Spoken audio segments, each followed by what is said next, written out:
The Carlisle Grand Hotel shimmered under the Manhattan skyline like a polished gem. Its marble pillars stood tall, the chandeliers sparkled with 1,000 tiny stars, and the sound of a lone violin drifted through the air. Tonight was the celebration, a monumental partnership between Whitmore and Chase Law and Langston Industries, the city's most influential faces in law, politics, and finance mingled beneath the glittering lights. But for Eleanor Whitmore, the ballroom wasn't a dream, it was a gilded prison. She stood alone in the powder room, adjusting the deep crimson silk gown her husband had chosen. It clung to her figure, flawless in fit, but loud and brash in color so unlike her. Eleanor's delicate fingers trembled as she grazed the zipper, tempted to peel it off and escape. Her reflection stared back, brown eyes tired, lips tight. She whispered to herself, just one more night. Then she stepped out, her heels clicking sharply against the polished stone floor. Outside, the ballroom buzzed with practiced smiles and shallow conversations. Men in custom-tailored suits sipped whiskey. Women draped in designer gowns sparkled like ornaments, their laughter empty. Eyes followed Eleanor as she walked through the crowd, but none truly saw her. They saw only Mrs. Whitmore the elegant, wife of Charles Whitmore, rising political star and partner at the most prestigious firm in the city. Charles stood near the bar, tall in his tailored black suit, talking animatedly with a few senior partners. When he saw her, he beckoned sharply. She walked toward him with slow, steady steps. His hand closed around hers, cold, controlled, tight. There was no warmth in the gesture, just command. Smile, he murmured under his breath, the words slicing like glass. Eleanor obeyed. Her lips curved, but her eyes remained hollow. "This is Eleanor, my wife," Charles announced proudly, presenting her to one of his investors like a treasured antique. "You're a lucky man," the gentleman said, offering her a polite nod. Eleanor only lowered her head, fingers fidgeting beneath the table. Her champagne glass remained untouched in her hand. She didn't drink, not tonight. Then the main doors opened, and the air shifted. Reed Langston walked in. He moved with quiet power, broad-shouldered, sharp-eyed, dressed in a charcoal gray suit with no tie. The top button of his shirt was undone, revealing just a whisper of rebellion. He didn't greet people. He didn't have to. The crowd instinctively made room for him. He was the CEO of Langston Industries, a billionaire who built a tech empire. From nothing, he carried himself like a man who owed no one an explanation. As Reed scanned the room, his gaze slid over Eleanor just briefly, but something in his eyes didn't look away. Eleanor froze. Their eyes locked. He wasn't admiring her. He was seeing her, really seeing her, and it startled her so deeply. She looked down quickly, fingers clutching the stem of her glass as if it were a lifeline. Her knuckles turned white. From across the room, Reed watched the way her body leaned ever so slightly away from her husband. He noticed her tight smile, the quiet panic in her eyes. A silent scream no one else seemed to hear. Charles turned, noticed. "The shift. Come," he said coldly, guiding Eleanor toward another cluster of men. Again, he introduced her. Again, he didn't let her speak. "Eleanor is my pride," he declared, placing a hand on her shoulder. "A prop. An ornament." Eleanor bowed her head. Reed watched when the night reached its peak. He approached. Silence fell across the ballroom as the two most powerful men in the room stood face to face. "Mr. Langston," Charles said smoothly, offering a handshake, an honor. Reed nodded, but his gaze never touched Charles. It was fixed on Eleanor. "Pleased to meet you, Mrs. Whitmore," he said slowly, as if her name meant more to him than her husband's handshake ever could. His voice was deep, steady, impossible to ignore. He reached for her hand, hesitant. She offered it. His grip was warm, firm, grounded, the opposite of her husband's cold control. Their eyes locked again. And something passed between them that neither one could name, but both of them felt. A sense of familiarity, of something forgotten, now found. "Thank you, Mr. Langston," Eleanor said softly, her voice barely audible over the music. But her words stretched between them like a bridge no one else could see. Charles, feeling the weight of the silence, interrupted. "We look forward to working closely with Langston Industries." Reed's eyes didn't shift. "So do I," he replied, but not to Charles Dodd as Reed stepped away. Charles's grip on Eleanor's wrist tightened. "Dance," he growled. She obeyed, her body stiff, her eyes searching through the crowd until they found him again. Reed stood in the corner now, sipping whiskey, still watching her. He wasn't studying her out of lust. He was trying to understand her, trying to figure out how someone so quietly powerful had ended up trapped in plain sight. And Eleanor? She didn't understand why, but for the first time in 3 years, she didn't feel invisible. She felt seen. And that was the beginning. Days after the gala. The private dining room of Marlowe's, a prestigious French restaurant on the Upper East Side, was cloaked in the soft glow of amber chandeliers. Velvet curtains muted the sounds of the city outside. Inside, a small group of hand-picked executives gathered around a long oak table. The air was thick with ambition and charm as discussions circled around the upcoming merger between Whitmore and Chase Law and Langston Industries. Charles arrived in his signature navy suit, radiating confidence. Beside him walked Eleanor, dressed in a modest black dress that hugged her form with quiet grace. It was far less dramatic than the gown from the gala, but infinitely more her. Still, Charles's grip on her hand was possessive, more like a leash than a gesture of affection. She offered faint smiles, her eyes drifting, never resting. She was there, but not truly present, like a ghost among marble dock. The dinner began. Wine was poured. Plates arrived with surgical elegance. And, as always, Charles dominated the room. He spoke of recent litigation wins, political backdoor alliances, and how Whitmore and Chase was shaping the very legal structure of energy reform. The men at the table nodded, impressed or pretending to be. Reed Langston, seated at the head, sipped his wine silently. His charcoal gray suit was pristine, his expression unreadable. But he wasn't listening to Charles. He was watching Eleanor. She sat across from him, posture perfect, fingers quietly folded in her lap, gaze lowered. To others, she was the portrait of elegance and obedience taught to Reed. She looked like someone trapped behind invisible bars. Then one of the senior partners, an older gentleman with a gentle smile and a kind presence, turned to Eleanor. "And what? Do you think Mrs. Whitmore?" he asked, almost as an afterthought.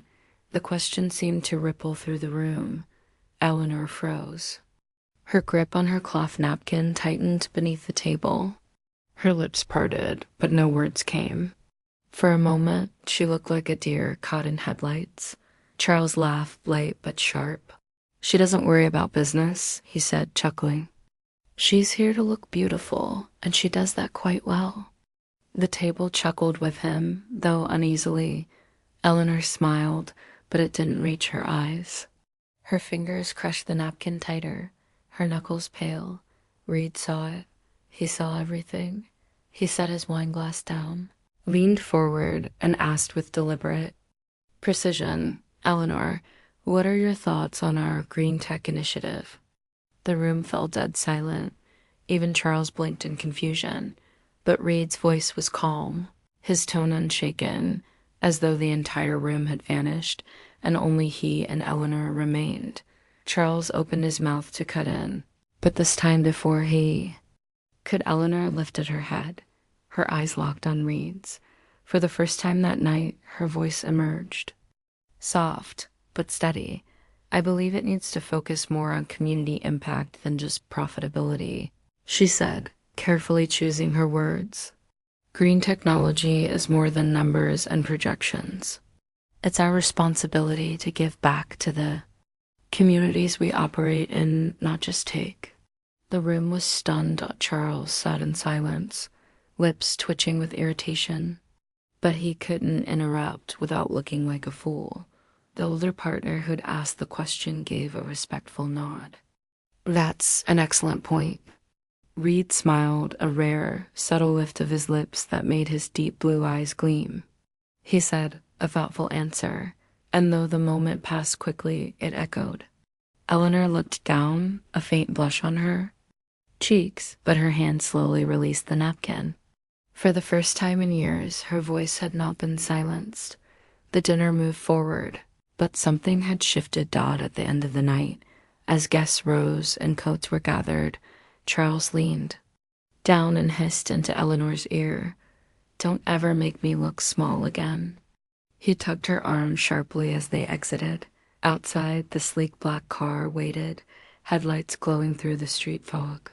Charles yanked open the door and practically shoved her in. The slam of the door echoed through the quiet across the street. Under the dim glow of his street lamp, Reed watched. He hadn't left yet. Their eyes met through the windshield. He didn't speak. He didn't move, but his gaze said one thing: "I see you." Not as Mrs. Whitmore, not as someone's wife, just you. Inside the car, Eleanor sat silently, her face turned toward the window, watching the night blur past. Her chest ached, but her hands no longer trembled. For a moment, she felt like herself again, and for that single moment, it was enough. The Langston Industries headquarters soared above Manhattan like a steel and glass fortress. From the 68th floor, the city looked small, an empire beneath the feet of one man.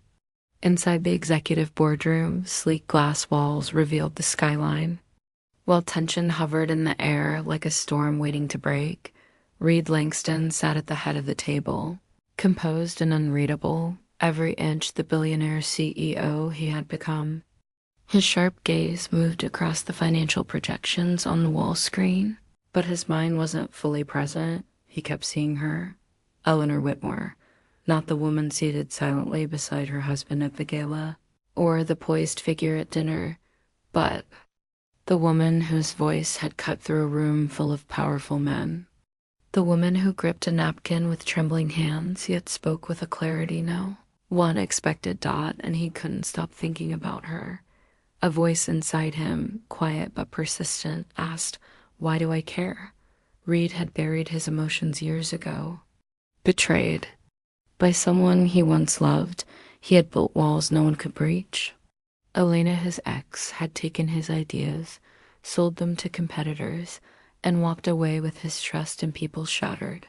Since then, business had been his shield. Feelings were weaknesses, but Eleanor's eyes, they haunted him. That afternoon, Langston Industries hosted an internal strategy meeting with the leadership of Whitmore and Chase. Charles Whitmore arrived with his signature smugness, flanked by Eleanor, who wore a deep navy dress that gave her the quiet authority of a woman trying to remember who she was.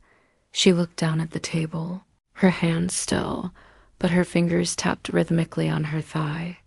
Reed noticed. The meeting began. Reed opened with his vision for expanding Langston's clean energy initiative.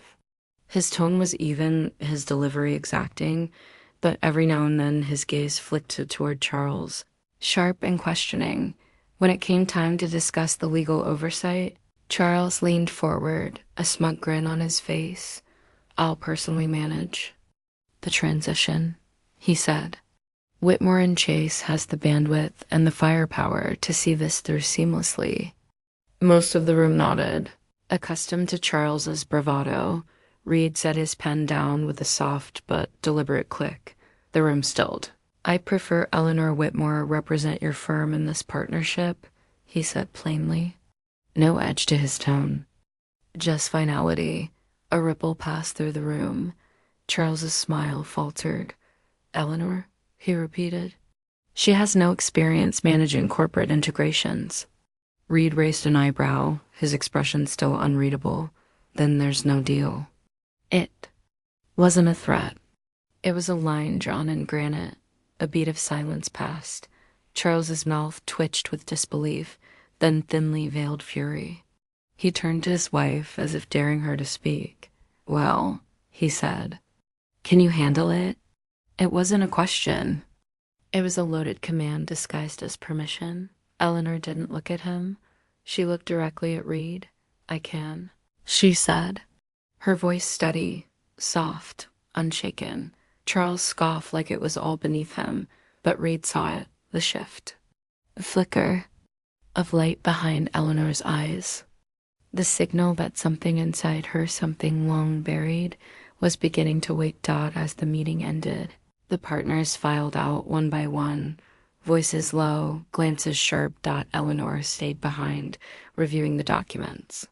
Her hands trembled slightly as she signed her name at the bottom of the agreement. It wasn't fear.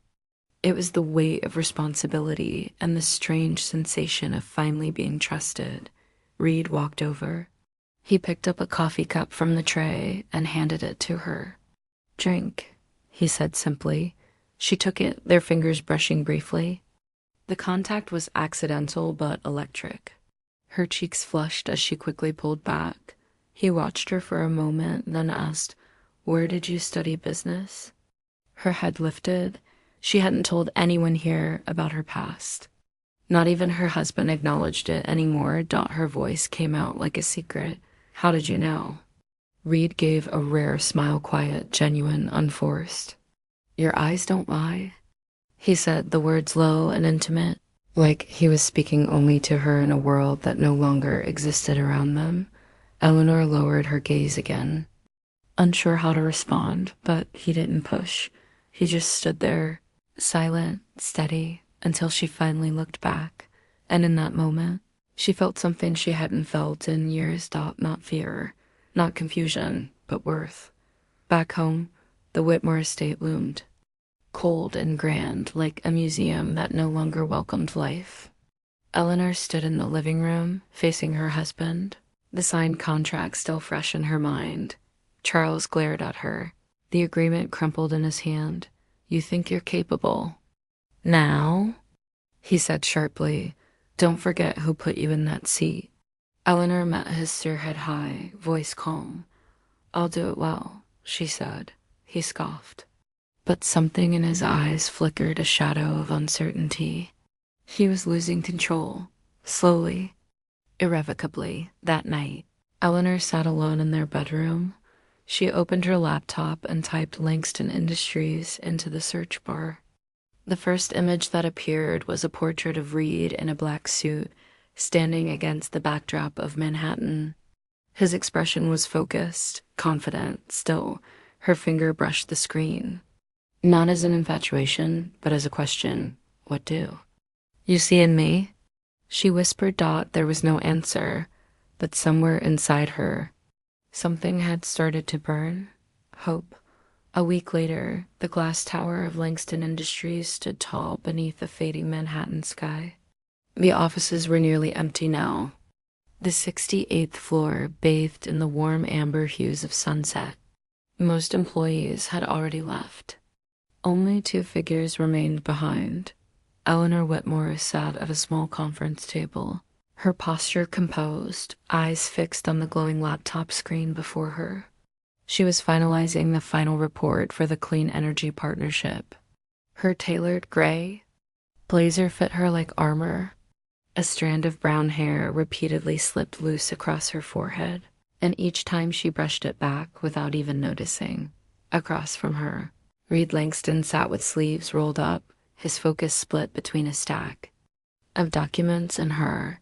He noticed everything, the way she pursed her lips when concentrating, the rhythm of her fingers tapping when she was thinking, the quiet confidence in how she arranged her notes. She wasn't trying to impress anyone, she was simply present, and that alone had become magnetic.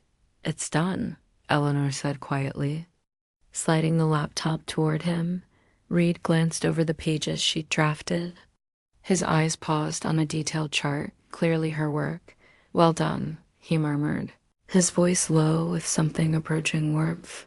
Eleanor smiled faintly, but it faded almost immediately, as if she was afraid to show too much of herself. We should go, she said, standing, reaching for her bag. Reed nodded and switched off the desk lamp. Together, they walked toward the elevator. The lights in the hallway cast long shadows behind them. The office now silent, like a museum after hours. The elevator doors slid open. They stepped inside. The polished metal walls reflected their silhouettes. The doors closed with a soft ding. The elevator began its descent. But halfway down, between the 10th and 11th floors, it jolted suddenly. A sharp metallic screech rang out, and then the cabin stopped. The lights flickered once. Then everything went red. Emergency lighting. Eleanor's hand flew to the railing. Her breathing quickened. She didn't speak, but her grip on the strap of her handbag tightened. Reed watched her carefully, his voice calm. "Are you all right?" She nodded, but her eyes told another story. "I'm fine," she whispered. Though her voice shook, she leaned back against the mirrored wall, breathing slowly, trying to stay composed. The physical space between them was small, just a few feet, but the silence was immense, filled with tension not born of fear, but of something deeper. Something unspoken, neither moved, neither spoke, and yet everything was loud. Her breaths, his heartbeat. The silence between them wasn't empty, it pulsed like electricity. Then Reed's voice broke it. Low, measured. "Do you love your husband?" The question didn't crash through the moment. It fell like a weight into still water. Eleanor's head lifted slowly. Her brown eyes, wide in the dim red glow, met his. For a long second, she didn't speak. Then her fingers curled tightly around her bag strap, and she answered not to him, but to herself. "I used to think I could learn to." Her voice trembled. "But some things can't be learned." She looked away, not out of shame, but because saying it out loud hurt. Reed remained silent. His fists clenched lightly in his pockets. He wanted to say something, to reach for her, but he didn't move. Her words had cracked something open not just for her, but for him too. For years, Reed had locked away his own pain, the betrayal, the loneliness. He had sealed it all behind silence and success, but now he saw her, a woman still breathing inside the walls of a cage, and that cage reminded him of his own. Then, with a sudden jolt, the elevator lights flickered back to white. The cabin shuddered, and the doors slid open with a soft chime. Eleanor let out a breath as though she'd been holding it for years. She stepped out, quickly, without a word, her heels echoing down the hallway. She wasn't running from him. She was running from the moment. Reed remained inside for a second longer. His jaw clenched, his chest tight. He had crossed the line, not with touch, not with words, but with a question that peeled back both their facades. He stepped out slowly, watching her figure vanish down the corridor. And for the first time in years, he felt completely unguarded. At Whitmore and Chase, the glow of Charles's computer screen lit his face with a cold, flickering light. He sat in his office alone, jaw tight, staring at a silent security video. It had just been sent to him with a note from an assistant. "You need to see this." The video showed the inside of the Langston Industries elevator. No sound, but the image was clear. Eleanor and Reed Langston, just the two of them, Reed's eyes fixed on her. His expression unusually open, intimate. She wasn't speaking. But even without audio, the energy between them was unmistakable. Charles leaned forward. Reed's gaze on her wasn't lust. It was his understanding. Recognition. And that made it worse. Charles slammed his palm down on the desk. The sound cracked through the silence. His chest heaved as fury simmered behind his eyes. "She's mine," he hissed. Not out of love, but ownership. He stood abruptly, grabbing his phone as if ready to act. Across the city, in the dim bedroom of the Whitmore estate, Eleanor sat at the edge of the bed, her hands trembling in her lap. Reed's question still echoed. In her ears, "Do you love your husband?" She hadn't expected to hear it. She hadn't expected how it would shatter everything she had kept locked inside. She had answered truthfully, not just to him, but to herself. She stood and walked slowly toward the mirror. The woman who stared back was not the one who had first stepped into that marriage.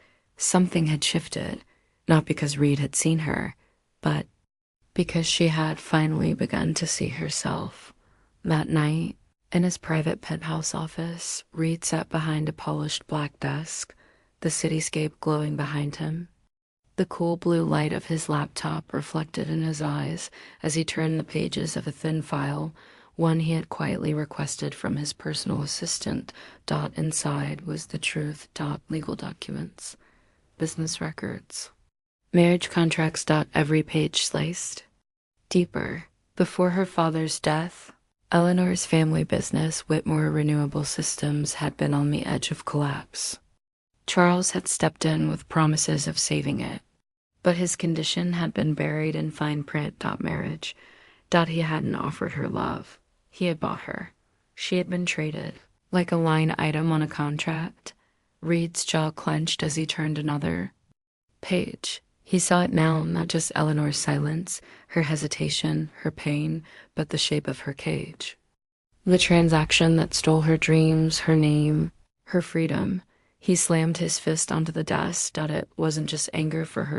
It was anger for himself. For letting the world turn people into tools.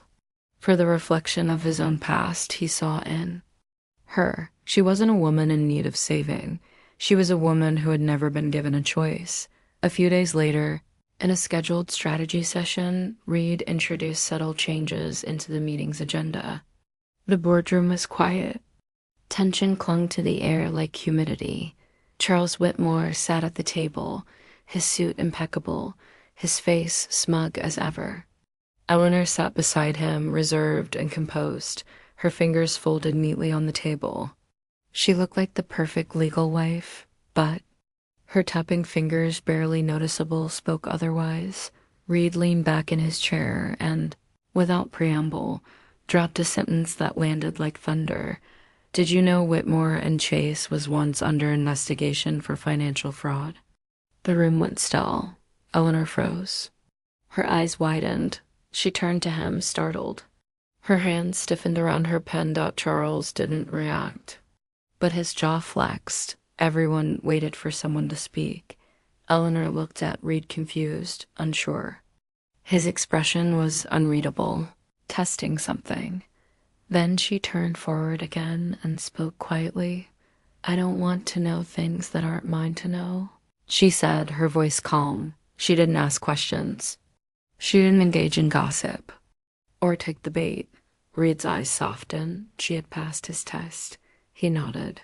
Almost to himself. "You're different," he murmured.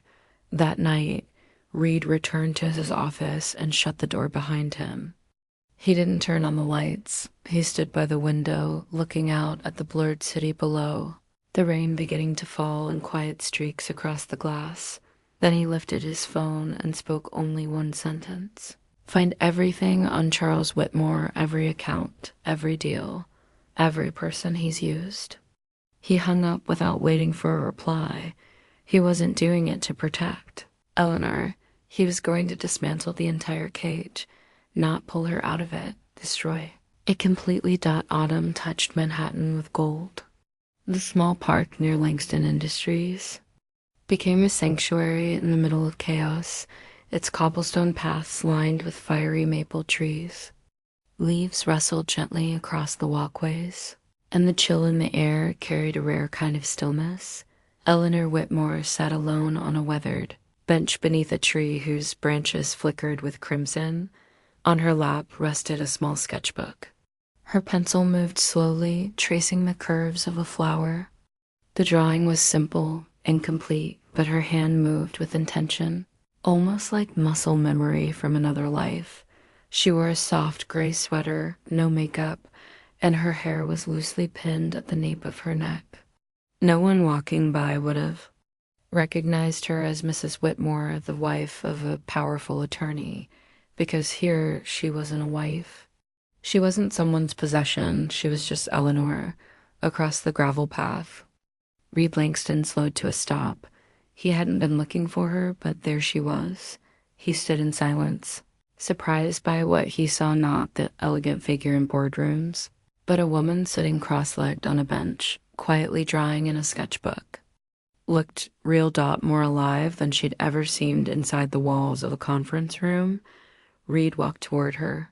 His shoes crunched lightly over the gravel, the sound gentle enough that she looked up before he reached her. Their eyes met. She didn't speak, didn't flinch.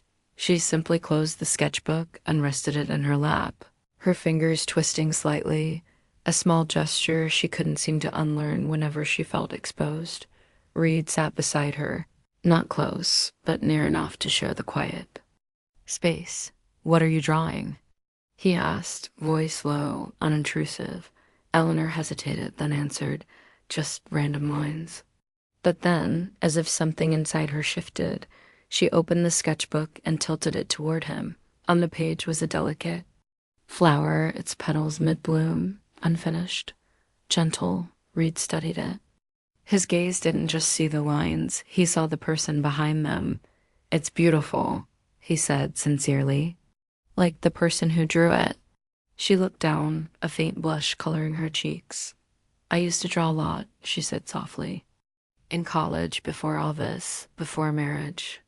Before my life became paperwork and silence." Her voice trailed off.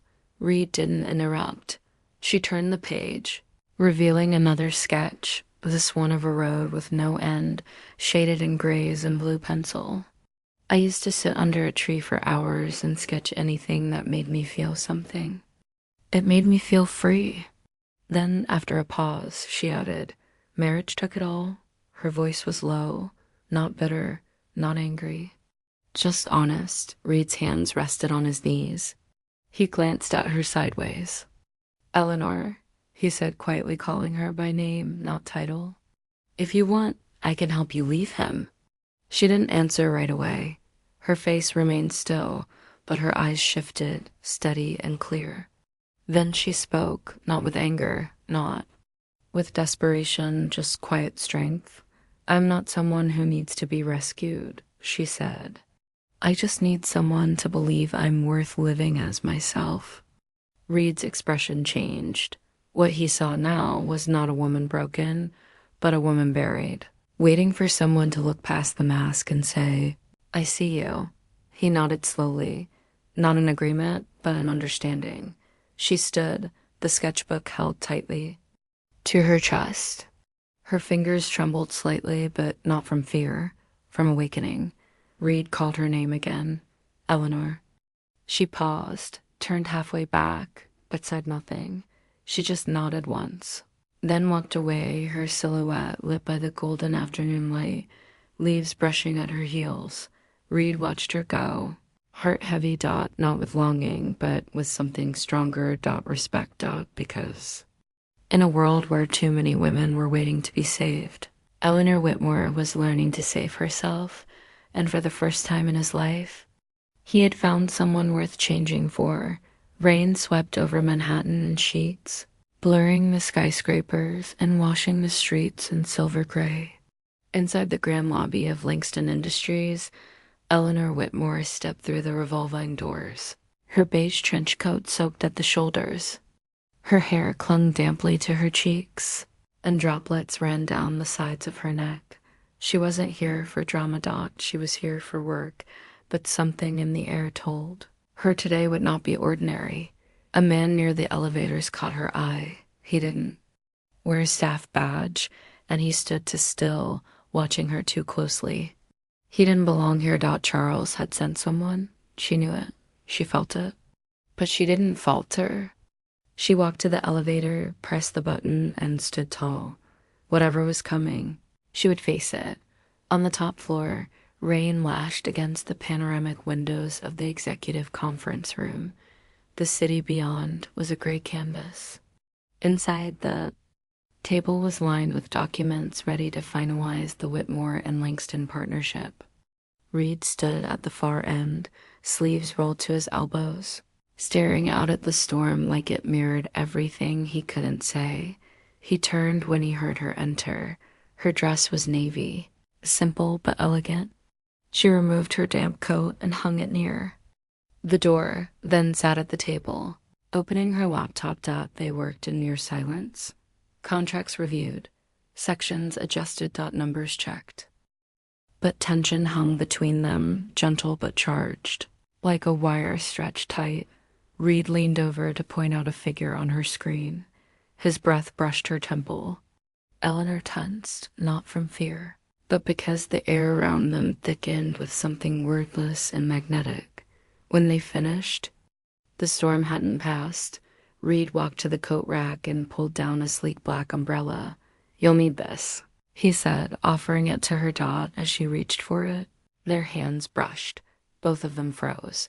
The contact was brief, but the silence that followed said everything. His eyes held something he didn't voice, something careful, deliberate, protective. That all he said was, "Don't let yourself get soaked." Eleanor nodded and stepped out of the room, umbrella in hand, but she didn't open it. Down in the lobby, the glass doors shimmered with rainwater. She paused in front of them, watching the storm beyond, her reflection blurry against the glass. Then she pushed through the doors and walked into the downpour without raising the umbrella. The rain soaked her, hair her clothes, her skin, but she didn't care. She closed her eyes and tilted her face to the sky. The cold didn't scare her. For the first time in years, she didn't feel fragile. She felt alive, not as Charles's wife, not as Mrs. Whitmore, just Eleanor. Above, unseen from the street, Reed stood by his office window, watching her through the rain-streaked glass. He didn't smile, he didn't move, but inside him, something shifted. Across the city, in his law firm's private office, Charles sat stiffly behind his desk. His phone buzzed. He picked it up. A photo. Eleanor in the rain. Soaked, strong, holding Reed's umbrella in her hand, but never using it. Her eyes burned with something he hadn't seen in years. Conviction. Charles's hand clenched. With his other, he slammed a glass of whiskey onto the desk. It shattered. Shards flew in every direction. "She dares," he muttered, breath ragged. She was slipping away, and there was nothing he could do to stop it.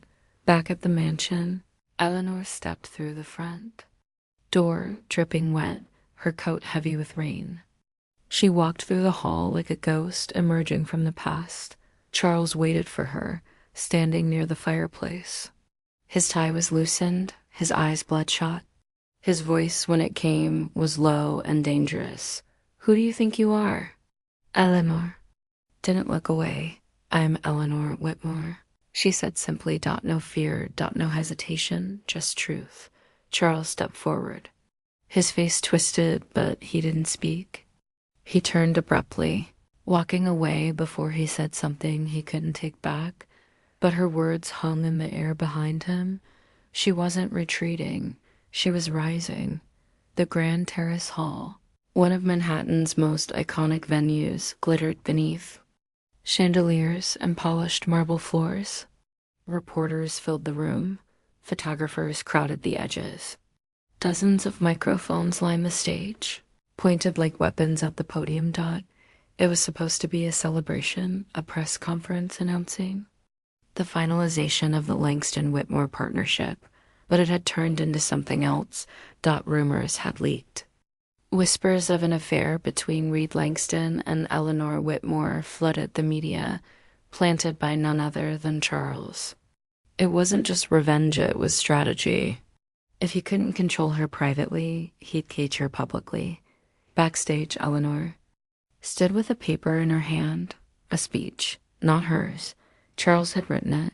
She was to go out there, deny everything, declare her loyalty to her husband, and restore his reputation. His voice slithered beside her ear. You know what to say, don't screw this up. She nodded, but her hands trembled. The edge of the paper began to tear beneath the pressure of her grip. Then she stepped onto the stage. The flashes blinded her. The room fell silent. She stood behind the podium, took a breath, and began to read. There is no relationship between myself and Mr. Langston. The rumors are baseless. But when she reached the final line, her voice faltered. She couldn't say it. She looked up from the page and saw him. Reed stood near the back, dressed in black, still calm.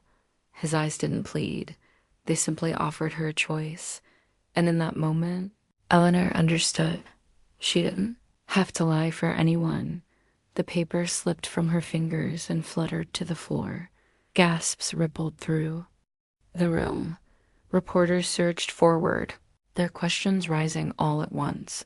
A young woman shouted above them, "Mrs. Whitmore, do you love your husband?" Silence fell again. Eleanor didn't answer. She reached for the mic, then changed her mind. She placed it down gently. The soft click echoed like a closing door. Then she turned and walked off the stage, not in shame, in liberation. Backstage, Charles's jaw clenched. His fists curled, but he didn't stop her. Not yet in the crowd. Reed didn't move. He didn't need to. She hadn't needed him to speak for her. She had spoken for herself, and for that, he respected her more than ever. Behind the scenes, he had already begun dissolving the partnership. Quietly, cleanly, his legal team found every loophole, every clause, every path that would protect Eleanor, not out of obsession, but because destroying the cage mattered more than owning the key. But Charles wasn't done. He cornered her in a side room, a private space away from the cameras.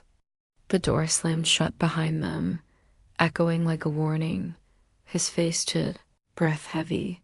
"You stupid, ungrateful little bitch," he snarled. "You humiliated me. Do you think you're free now? You're nothing. Nothing without me." He stepped forward, voice growing louder, venom spilling. "You ruined everything? You want to destroy me?" Eleanor didn't back away. She didn't cry. She didn't even blink. She stood there still, steady, calm. "I don't want to destroy you," she said. "I just want to be myself." That was the final crack. Charles snapped. He raised his hand and struck her. The sound rang like a gunshot. She staggered back a step, one hand lifting to her burning cheek. But she didn't fall, and she didn't cry. She looked up slowly, her eyes no longer filled with fear. "You don't control me anymore." Her voice trembled, but it didn't break. Charles froze, stunned by her defiance. He slammed his fist into the wall instead. "You'll pay for this," he growled. But she didn't move, didn't respond. She turned and walked out the door shoulders. Squared, head high. The hallway beyond felt cold, harsh, but it was wide open, and she walked into it without looking back. The press room, buzzed with tension. Flashes fired from every angle. Journalists whispered in rapid tones, their fingers poised above keyboards. At the podium stood Reed. Langston. Tall, steady, immaculate in a black tailored suit. He wasn't there to confess. He wasn't there to beg. He was there to tell the truth. "There is no inappropriate relationship between myself and Mrs. Whitmore," he began, voice low and clear. "These rumors are deliberate attempts to damage reputations, not just mine, but hers." The cameras clicked faster. A reporter stood. "Mr. Langston, how do you respond to allegations that you've fallen in love with a married woman?" Reed paused, then said without hesitation, "I'm not ashamed to love a strong woman, even if she's married." The air was sliced in two. Gasps. Silence. He went on, each word deliberate. "But I am ashamed of those who use love to control, to silence, to imprison someone in a life they never chose." He didn't look at the press. He looked straight ahead, as though speaking to only one person. Eleanor. Across the city.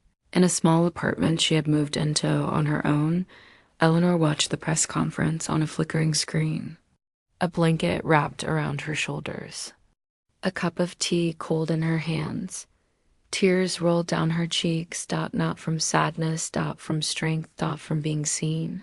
Not as Charles's wife, not as someone protected, but as herself. She remembered her wedding day, 3 years ago. Her father was gone. Her family's business was failing. Charles had extended a lifeline with conditions. Marry me, and I'll save your family. She had agreed, numb and exhausted.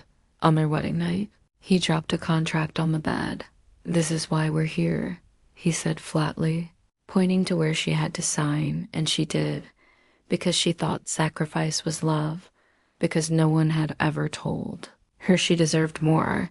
Back in the present, Eleanor rose from the couch and began packing, not to run, but to return to face Charles one final time and take her life back at the Whitmore estate. Charles sat frozen before a screen, watching Reed's press conference unfold in real time. His wineglass cracked in his grip. Reed's words echoed like a public slap to his face when the door opened and Eleanor stepped into the foyer. Soaked from rain, he was already waiting. His suit was rumpled, his eyes bloodshot. You think you can just walk away? He shouted, you're nothing without me. Eleanor didn't shrink. She stood straight, soaked coat clinging to her frame, eyes bright. You didn't marry me out of love, she said. You married me for a name, for control, for power. His lips curled. You think the world's going to praise you now? You'll be forgotten? No, she said calmly. I'll finally be me. He lunged forward, screaming, You're trash, you're mine. She didn't flinch, and he slapped her again, hard. But this time, a hidden camera, operated by a journalist tipped off days ago, captured the entire thing, his scream, her steady eyes, the sting of her truth. The video went viral within hours. The world watched in outrage. Charles Whitmore was exposed for who he truly was, and Eleanor, she became a symbol. In Reed's penthouse. He watched the clip on his phone. It hurt to see, but it also made him smile softly. Humbly. She hadn't needed a rescue. She had rescued herself. She walked away from that estate for the last time. Head held high. Rain poured down, soaking her hair, her clothes, her skin. She welcomed it like a baptism. She was free, not because someone gave her permission, but because she took it. The law office was quiet, tucked into a modest corner of the city, its white walls lined with legal books and the faint scent of old paper. Eleanor sat across from a female attorney, her gaze calm, her presence composed. On the desk lay the divorce papers, just a few thin sheets of paper, but they carried years of pain. Silence, sacrifice. I don't want the assets. I don't want the name, Eleanor said, voice steady. I only want my freedom. The attorney nodded slowly, a quiet admiration in her eyes. Are you sure? I've never been more certain. Days later, Charles stormed into the same office, still clinging to his suit and his ego. His voice boiled with fury. You think you can walk away from me without consequences? Eleanor looked him in the eye. You've already taken enough, she said. Now it's my turn to rebuild. His fists clenched. His chest rose and fell, anger twisting his face. But something in her eyes, a quiet power he couldn't break, stopped him from lunging forward. He slammed the door as he left. Eleanor didn't flinch. She signed the papers. Her hand didn't tremble. Her lips didn't hesitate. She walked out of that office with nothing in her arms except everything she truly needed. Herself. Back at her small apartment, a letter waited on the kitchen counter. Not an email. Not from an assistant. A handwritten envelope. No return address. She opened it gently. Inside, in bold, thoughtful handwriting, was just one message. Eleanor, when you're ready to be only yourself, come find me. Not where there are titles, but where only truth lives. Reed, There was no I love you. No pressure. Just an invitation. She didn't write back. Not yet.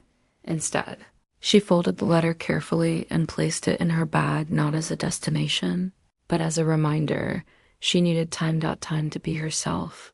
6 months later, Paris golden sunlight filtered through tree branches in a quiet corner of Montmartre. The air carried the scent of fresh baguettes and soft roasted coffee.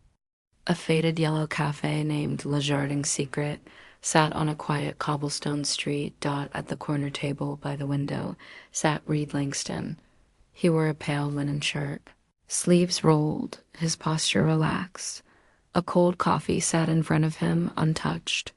His fingers slowly turned the silver ring on his hand, a relic from his mother. A habit when he was deep in thought. He didn't know if she'd come. He hadn't called, hadn't written again. He hadn't chased. But something inside him believed if it was meant to be, she would find her way. The small brass bell above the door chimed softly. He looked up. And there she was. Eleanor Whitmore. No, just Eleanor. She wore a long white coat. Her hair was swept into a loose twist. No makeup. No mask. Just her. She didn't look surprised to see him. As if part of her had already known. Their eyes met. She smiled quiet, warm, knowing. Reed stood slowly, not with urgency, but with care. He didn't rush forward. He simply motioned to the seat across from him. She sat, laid her bag down. Her fingers tapped a soft rhythm on the table, not nervously, but confidently. You look different, he said. His voice low. Eleanor tilted her head and smiled softly. I'm just myself now. They spoke not of Charles, not of the past, but of books, of art, of small, beautiful things. She told him about a painting she'd just finished, a field of sunflowers, endless and bright. She laughed as she confessed. She spilled coffee across the edge of it. Reed smiled too, not just with his mouth, but with his eyes. Real, unguarded. He told her about this cafe, how he used to sit there in college with nothing but wild dreams and a notebook full of impossible ideas. I used to think I could fix everything, he said. He looked at her. Now I just want to live honestly. She nodded, eyes gleaming.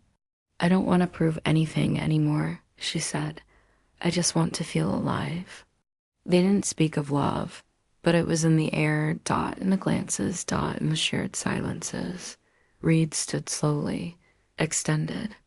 His hand. Not a demand. An invitation. Are you ready? He asked, voice soft but steady. Eleanor looked at his hand, then into his eyes, and she smiled, not as a woman rescued, not as someone chasing love, but as someone finally free. I'm ready to be me, she said, and placed her hand in his. Together, they stepped out of the CAFEAQ. No hurry. No wait. Just two souls walking into the light.